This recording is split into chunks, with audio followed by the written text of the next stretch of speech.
Hello friends, मैं हूँ doctor Swati और आज हम बात करने वाले हैं क्यों नींद ज़रूरी है हमारी शार्प मेमोरी के लिए। तो आइए इसके पीछे के साइंस को समझते हैं। हम अक्सर देखते हैं कि हमारे बच्चे एग्जाम से पहले काफ़ी स्ट्रेस में होते हैं, एंजाइटी में होते हैं। रात भर वो जग कर पढ़ते हैं या फिर सोते ही नहीं। तो ये वो गलत करते हैं क्योंकि इसका असर सीधे उनकी मेमोरी पर जाती है। तो आइए समझते हैं इसके बारे में। हमारी नींद को दो पार्ट में डिवाइड किया गया है। पहला है नॉन रैपिड आई मूवमेंट और दूसरा है रैपिड आई मूवमेंट। इन दोनों को मिलाकर 90 मिनट्स की साइकिल बनती है और ऐसी कई साइकिल से हम रात में गुजरते हैं। आप इसे ऐसे समझिए कि जिस वक्त हम सोते हैं तो हम एक रोलर कोस्टर राइड पर होते हैं। मतलब हमारी नींद जो है वो बहुत सारे स्टेजेस से गुजरती है।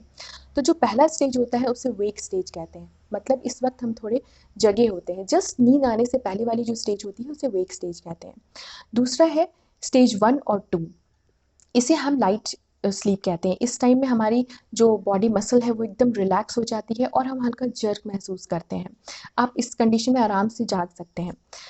तीसरी जो है वो है थर्ड और फोर्थ स्टेज, जिसे हम डीप स्लीप कहते हैं। इस समय आपको जगाना थोड़ा मुश्किल हो जाता है और इस वक्त हमारी जो बॉडी है वो बिल्कुल अपने आप को रिजुविनेट करती है, अपने सेल्स को रिपेयर करने लगती है। हमारे जो बॉडी टेम्परेचर है वो थोड़ी डाउन हो जाती है और हमारे जो हार्ट रेट है वो भी थोड़े कम हो जाते हैं।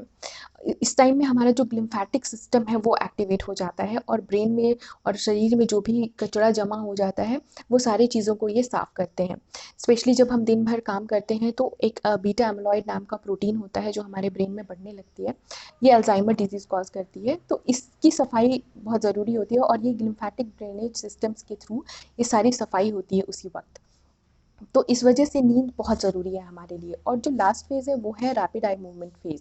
इसमें क्या होता है कि हमारी जो शॉर्ट टर्म मेमोरी है वो लॉन्ग टर्म मेमोरी में कन्वर्ट होती है। मतलब दिन भर हमने जो इन्फॉर्मेशन कलेक्ट किए हैं वो हिपोकैम्पस में जाकर स्टोर होती है और हिपोकैम्पस उसे नियोकॉर्टेक्स में ट्रांसफ़र करता है। ये कॉन्सोलिडेशन फेज होती है, ये हमारी क्रिएटिविटी की फेज़ होती है। इसी वक्त हम ड्रीम्स देखते हैं और ये हमारी लर्निंग फेज़ होती है। तो मेमोरी को भी 3 भाग में डिवाइड किया गया है, एक्विजिशन, कंसोलिडेशन और रिकॉल। तो इन सारे फेज़ को चलाने के लिए नींद की जो साइकिल है ये बहुत ज़रूरी है होनी। क्योंकि हमारा जो ब्रेन सेल्स है वो न्यूरॉन से बना होता है और एक न्यूरॉन दूसरे न्यूरॉन से सिनेप्टिक पाथवे के थ्रू कनेक्ट होता है, मतलब सिनेप्सिस बनाकर।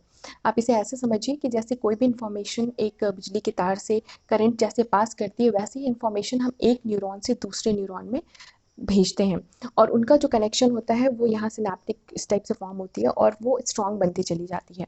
तो आप जितनी बार रिकॉल करते हैं तो ये दोनों न्यूरॉन जो हैं वो एक जैसा काम करने लगते हैं और आपकी मेमोरी जो है वो बहुत स्ट्रेंथन हो जाती है।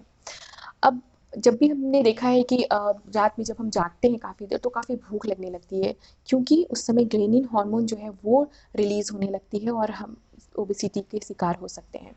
अक्सर देखा गया है कि जब बहुत सारे लोग जो रात में जागते हैं या बहुत देर रात काम करते हैं तो उनकी जो कैपेबिलिटी है कैंसर से फाइट करने की वो घट जाती है, क्योंकि जो नेचुरल किलर सेल होते हैं उनकी क्वांटिटी घट जाती है हमारे बॉडी में और हम Alzheimer disease, schizophrenia, heart failure इस टाइप की डिजीज़ से सफ़र करने लगते हैं।